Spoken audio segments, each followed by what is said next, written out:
Caracas, domingo 7 de agosto del 2016. Este es el semanario La Razón,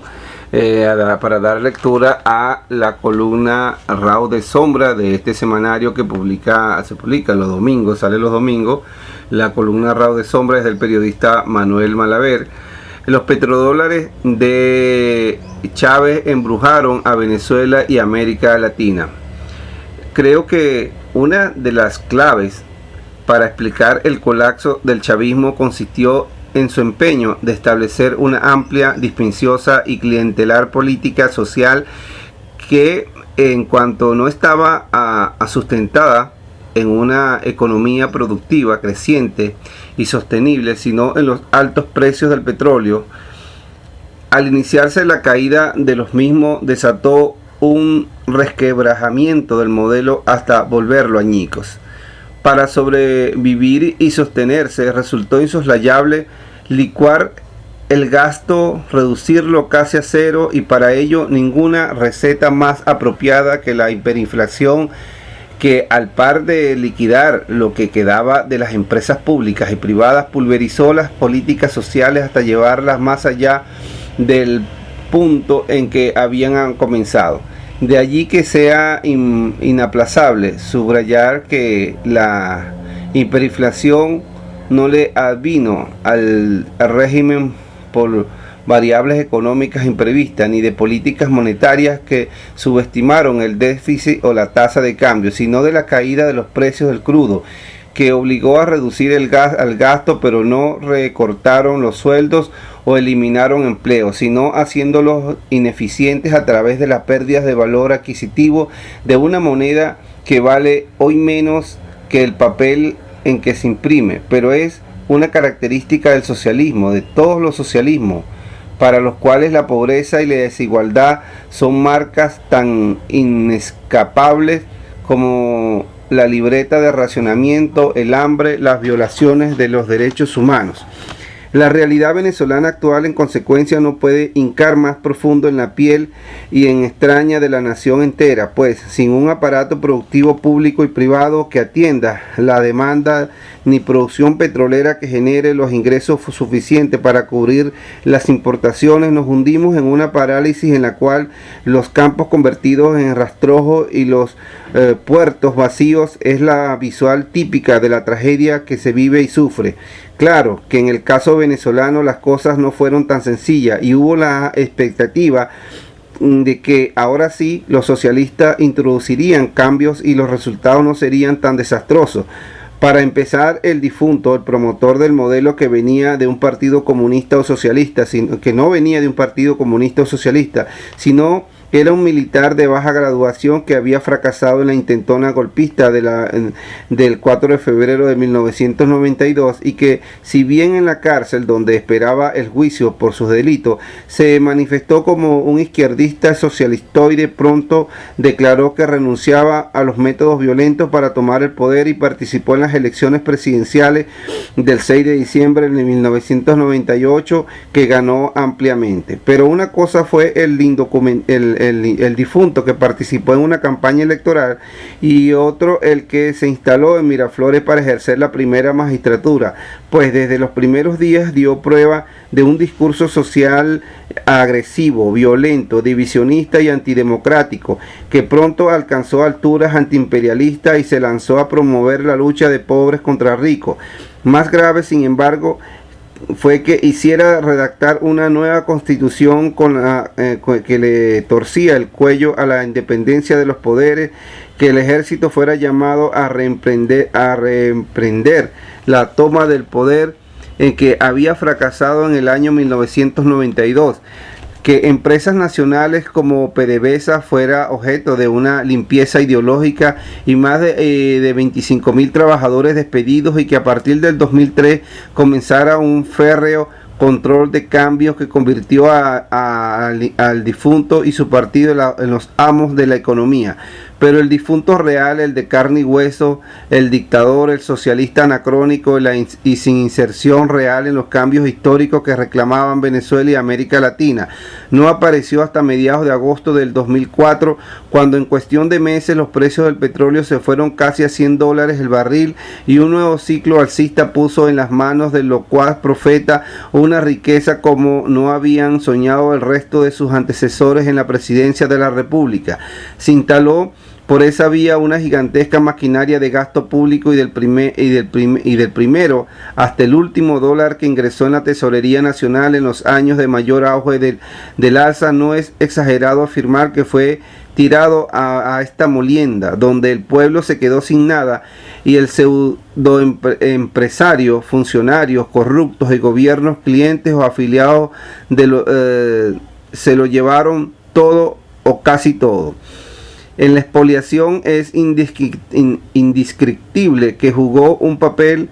gran papel, la torcida, dañada y autocrática personalidad del difunto, quien sin hazañas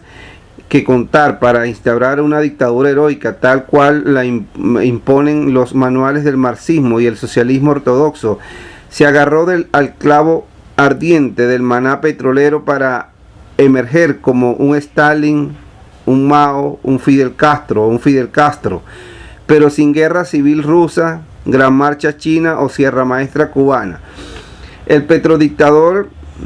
por excelencia o caudillo que portaba el mandato de cortarle la luz al que quisiera, pues de él dependía que la OPEP bajara o subiera los precios, llevando amargura o alivio a los gobiernos y habitantes de los países consumidores.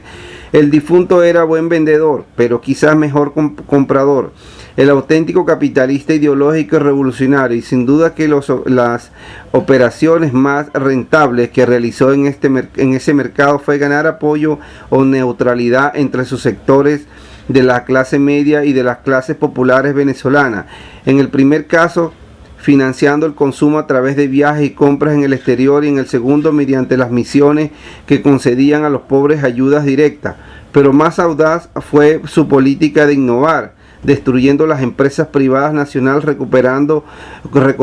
a compras compulsivas, disque para estatizarla o incorporarla a la producción socialista, pero no ocupándolas a la fuerza y a manu militari,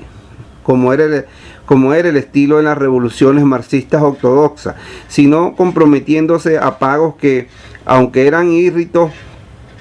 y casi nunca se cumplía, le representaron enormes gastos al Estado. Paralelamente, el difunto emprendía el que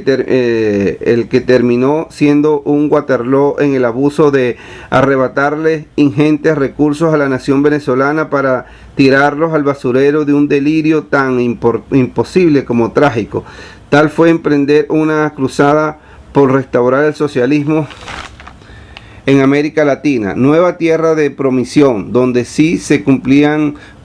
los sueños de Marx, Engels, Lenin, Mao y Fidel Castro. Al efecto, reoxigenó la vetusta,